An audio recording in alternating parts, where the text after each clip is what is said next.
Once, on the edge of a restless sea, there lived a fisherman. Every morning, he cast his net, trusting in his skill, the rhythm of the waves, and the creatures below. Yet he feared the sea's unpredictability. He tried to control it, measuring the tides, predicting the winds, securing his boat against every possible danger. And every time a storm arose, he would curse it, thinking, if only the sea would behave, I could succeed. If only the wind obeyed me, I would be safe. One night, a storm rose so fierce that even the strongest sailors abandoned their ships. The fisherman held tightly to his oars, clinging to every plan, every prediction. The waves crashed, and for a moment he believed he could conquer them through sheer will. But the sea laughed, the wind roared, and in the chaos, he understood. The harder he tried to control, the more powerless he became.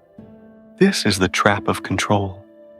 We spend our lives trying to master forces we cannot: other people, outcomes, the flow of time, the uncertainty of tomorrow. And in doing so, we forget the one thing we can truly guide: ourselves. Consider how much of our energy is wasted on things beyond our reach. We fret over mistakes made, worrying what others will think. We try to predict every reaction, every turn of events, as if life were a chessboard, and we alone could see all the moves. Yet life does not respond to manipulation. Life responds to presence, to clarity, to courage, and to the ability to move with its rhythm rather than against it. A wise elder once said, "Trying to control everything is like trying to hold water in your hands. You only end up wet, exhausted, and empty." Let me give you an example. There was a woman who tried to control every aspect of her family's life.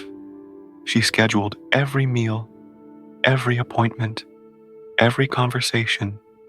She monitored every decision her children made, fearing mistakes, failure, or disappointment. And yet, despite her endless effort, conflicts erupted, plans went awry, and her heart grew heavy with frustration. One day, exhausted, she asked a mentor, "Why can't I make life work?" The mentor smiled and said, "You cannot bend life to your will. Only your mind, your choices, and your response are yours to guide." The truth is, control is an illusion. Life is vast, unpredictable, and often chaotic. And yet, paradoxically, surrendering to that unpredictability does not mean weakness. It is not defeat. It is the beginning of mastery. True freedom comes not from forcing life to obey, but from choosing how to respond, how to act, and how to remain unshaken amid the storm. Think of a leaf floating on a river. It does not struggle to steer the current, yet it moves gracefully to the places it needs to go. It does not resist, yet it arrives. The river may twist, turn, and rage, but the leaf flows with it, flexible, adaptable, alive. This is how we can live. Even in our daily lives, the trap of control manifests constantly. The colleague who insists on micromanaging every project, exhausting themselves and others.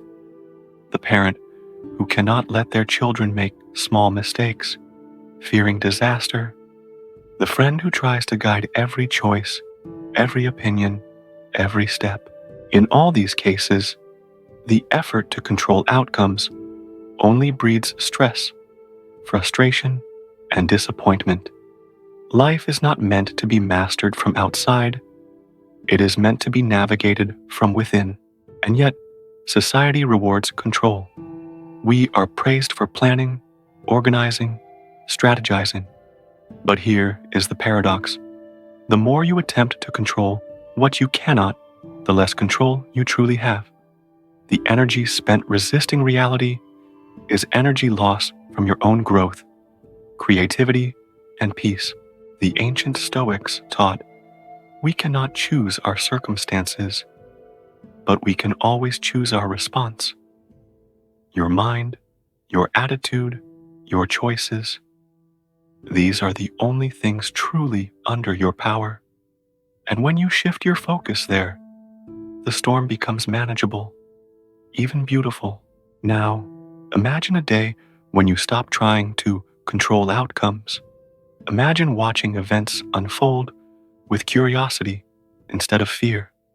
Imagine responding with calmness instead of anxiety, with wisdom instead of frustration.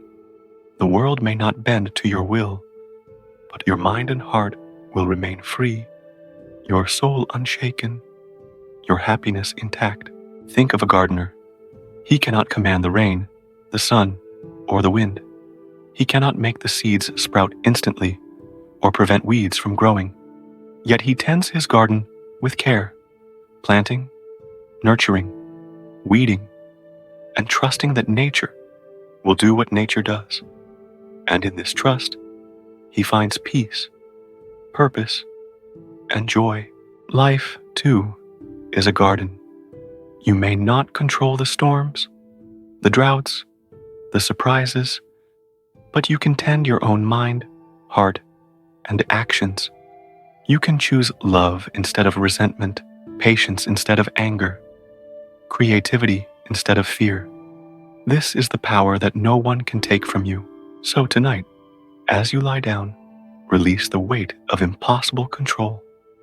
Imagine letting the waves of life move around you without gripping them. Imagine breathing through uncertainty. Whisper to yourself, I cannot control everything, but I can choose how I move, how I feel, how I respond. I am free. And tomorrow, take one action, not to control someone or something, but to guide yourself. Let a conversation flow naturally without trying to predict the outcome. Take a small risk in work or life without micromanaging every step. Respond to a challenge with calm observation instead of insistence. Every small act of surrender strengthens the soul, loosens the grip of fear, and opens space for joy, clarity, and peace. Remember, the sea will always have storms, the wind will always shift, and life will always surprise. But you are not the sea, nor the wind. You are the sailor, the leaf, the gardener. You are the conscious presence that can navigate any storm with courage and grace. Sleep tonight with this truth. Control is an illusion. Response is freedom. Acceptance is power. I am free, even in the storm. Tonight, reflect on one area where you are trying to control what cannot be controlled. Tomorrow, practice releasing it. Observe your reactions without trying to manipulate the outcome. Notice how your mind and heart lighten, how your spirit grows. Each small release is a step toward true freedom.